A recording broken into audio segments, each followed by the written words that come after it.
시청자 여러분 안녕하십니까? 포항 MBC 뉴스투데이입니다.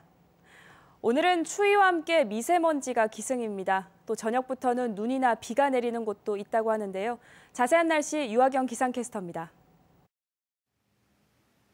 오늘 아침은 어제보다 조금 더 춥습니다. 그래도 낮에는 7도 안팎 보이며 어제와 비슷하겠고요. 오늘 밤부터 내일 새벽 사이에는 경북 북부와 경북 북동 산지에 눈이 내리겠습니다. 경북 남서 내륙에도 눈이 날리고 점차 찬 공기가 유입될 전망입니다.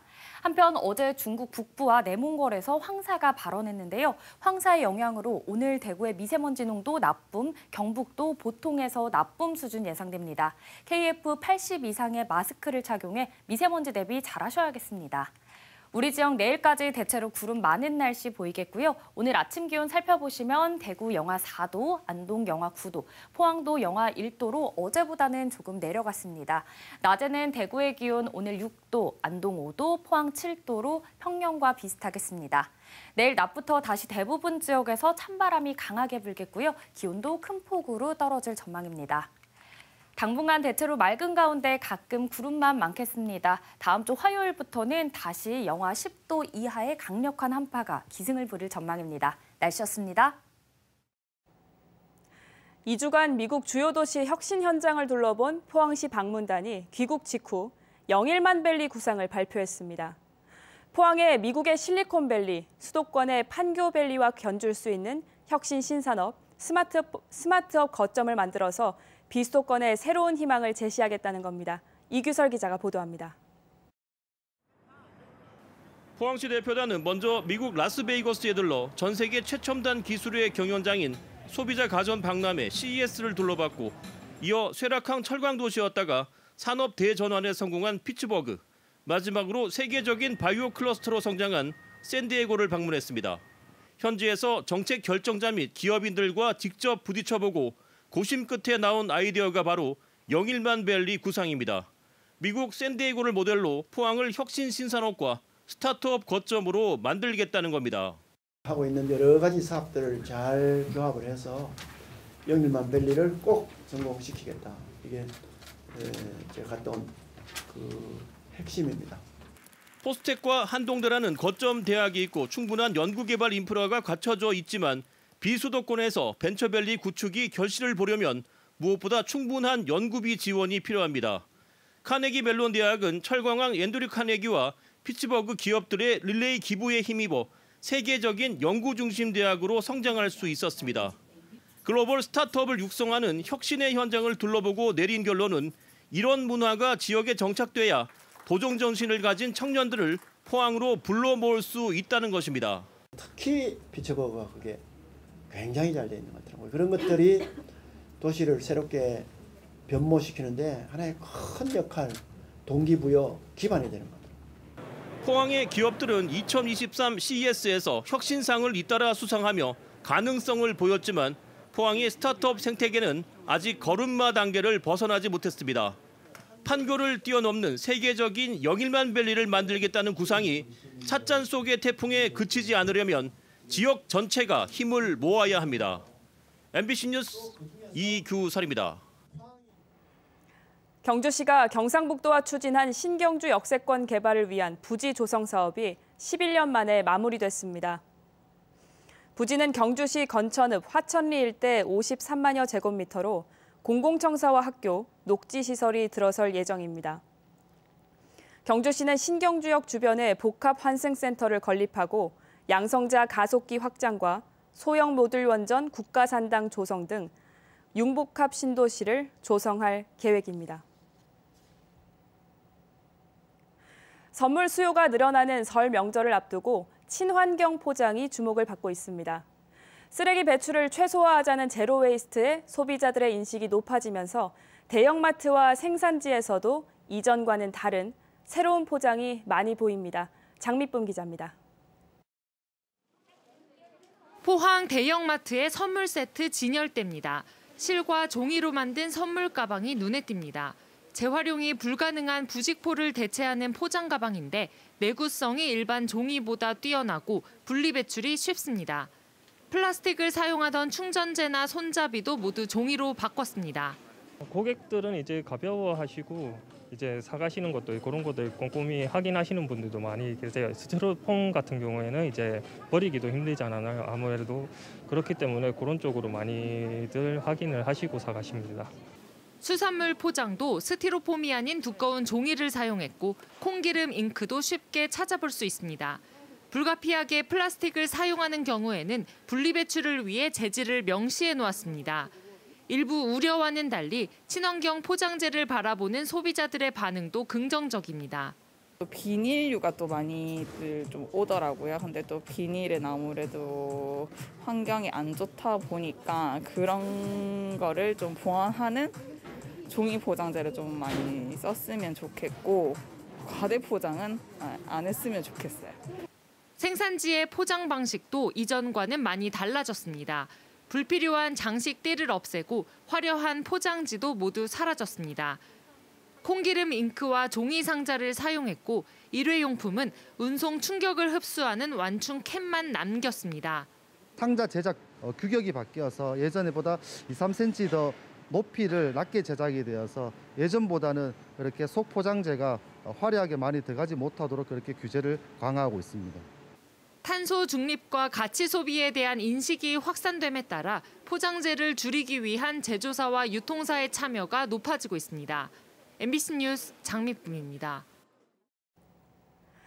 지난해 태풍 흰남노로 피해가 난 지역에 총 사업비 7,650억 원 규모의 재해복구 사업이 실시됩니다.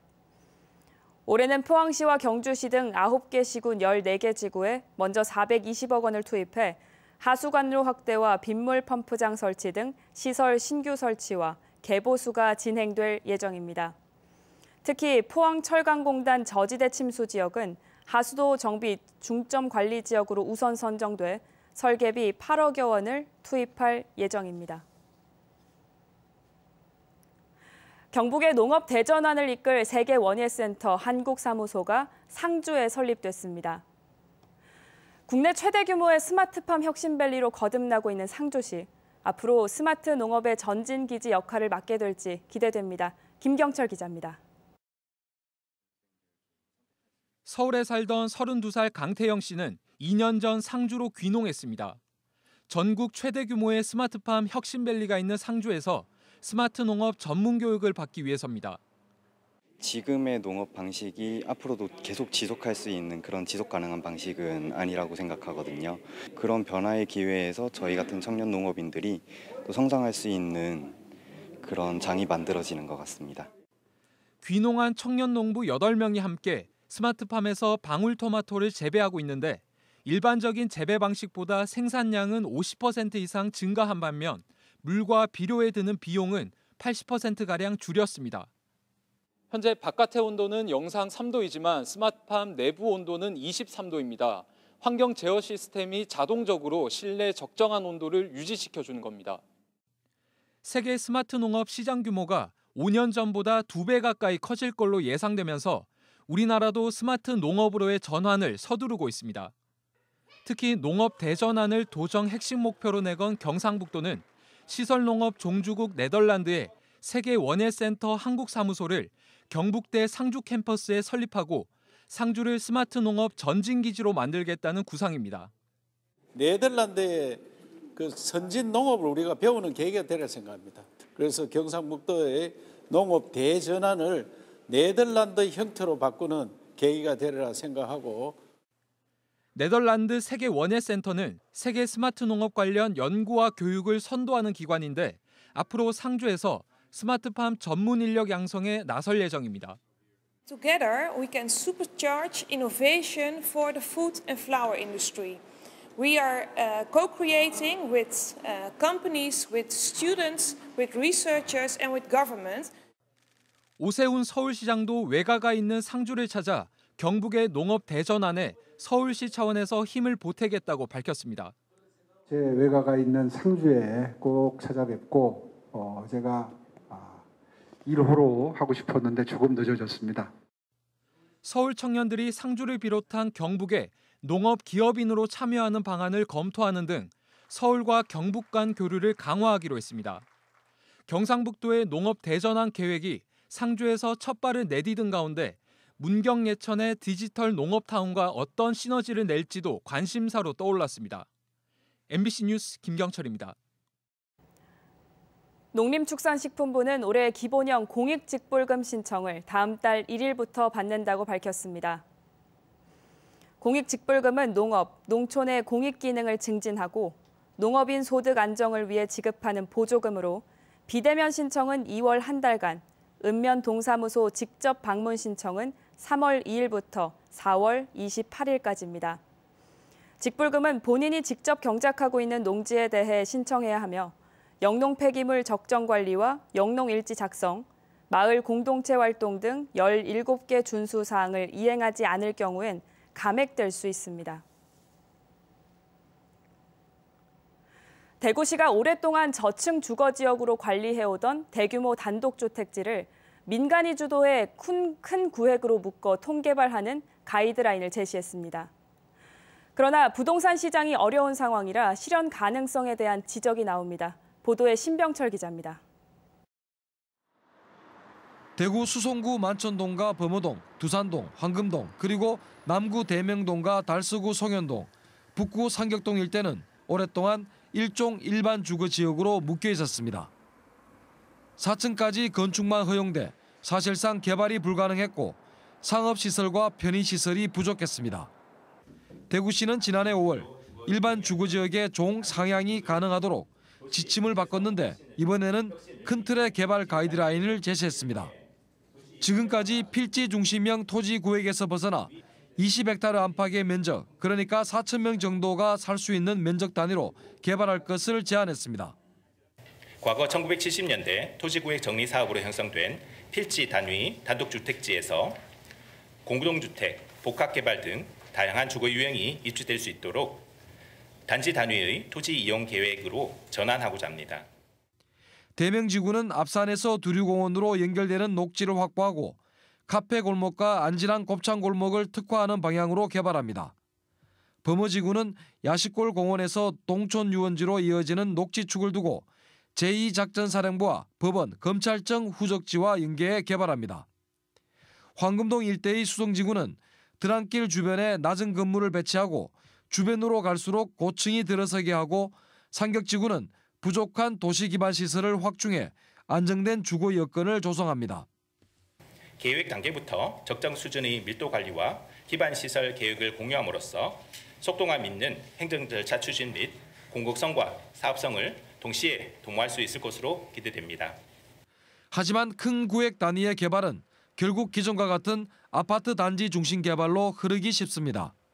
따라서 수익성만 치우치는 개발보다 도시 전체의 조화와 균형이 이루어질 수 있도록 추가적인 보완책이 필요하다는 지적입니다. 앞으로 장기적으로 봤을 때는 고층 아파트만으로서 이제 도시의 특성을 또는 주거 환경이 개선되겠느냐라고 하는 것으로 보면 그 지역의 특성에 맞도록 도시 관리하고 이런 계획들이 좀 잘 이루어져야 되지 않겠느냐 이렇게 생각하거든요.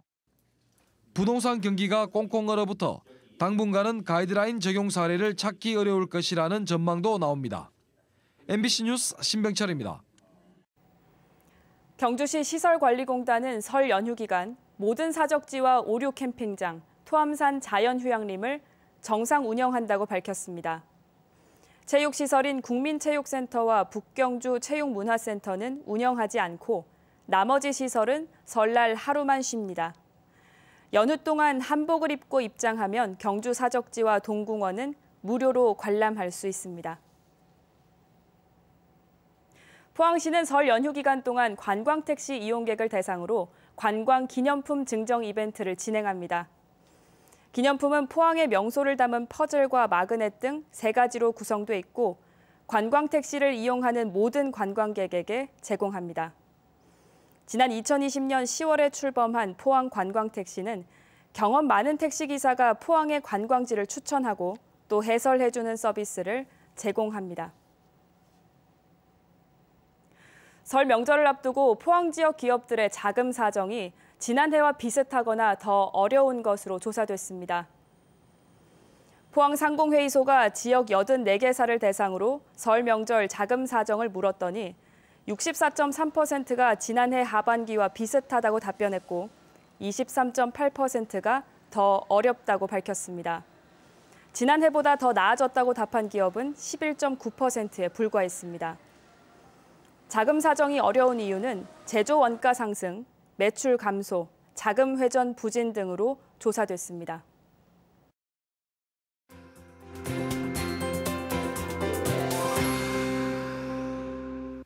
오늘 아침은 어제보다 조금 더 춥습니다. 그래도 낮에는 7도 안팎 보이며 어제와 비슷하겠고요. 오늘 밤부터 내일 새벽 사이 경북 북부 내륙과 경북 북동 산지에는 눈이나 비가 내리겠습니다. 경북 남서 내륙에도 눈이 날리고 점차 찬 공기가 유입될 전망입니다. 한편 어제 중국 북부와 내몽골 고원에서 황사가 발원했는데요. 황사의 영향으로 오늘 대구의 미세먼지 농도 나쁨, 경북도 보통에서 나쁨 수준 예상됩니다. KF80 이상의 마스크를 착용해 미세먼지 대비 잘하셔야겠습니다. 우리 지역 내일까지 대체로 구름 많은 날씨 보이겠고요. 오늘 아침 기온 살펴보시면 대구 영하 4도, 안동 영하 9도, 포항 영하 1도로 어제보다는 조금 내려갔습니다. 낮에는 대구의 기온 6도, 안동 5도, 포항 7도로 어제와 비슷하겠습니다. 내일 낮부터 다시 대부분 지역에서 찬바람이 강하게 불겠고요. 기온도 큰 폭으로 떨어져 매우 춥겠습니다. 위성 영상 보시면 오늘 전국적으로 중국 상하이 부근에서 다가오는 고기압의 가장자리에 들며 가끔 구름 많은 날씨가 예상되고요. 경북 북부는 오늘 밤부터 기압골의 영향을 받아 눈 또는 비가 내리겠습니다. 다음은 자세한 지역별 날씨입니다. 대구의 아침 기온 영하 4도, 고령 영하 7도로 시작합니다. 낮 최고 기온은 대구 6도, 고령 7도 보이겠고요. 현재 구미의 아침 기온 영하 5도, 김천 영하 10도로 출발합니다. 낮에는 구미 6도, 김천 5도 예상됩니다. 이 시각 안동의 기온 영하 9도, 청송 영하 11도 가리키고 있는데요. 낮 기온은 경북 북부 내륙을 중심으로 6도 안팎 머물겠습니다. 포항의 아침 기온 영하 1도, 낮 기온 7도 전망됩니다. 바다의 물결은 0.5m에서 최고 2m로 잔잔하게 일겠습니다. 당분간 대체로 맑은 가운데 가끔 구름만 지나겠습니다. 그리고 다음 주 화요일부터는 다시 영하 10도 이하의 강력한 한파가 기승을 부릴 전망입니다. 날씨였습니다. 이상으로 포항 MBC 뉴스투데이를 마칩니다. 시청해주신 여러분 고맙습니다.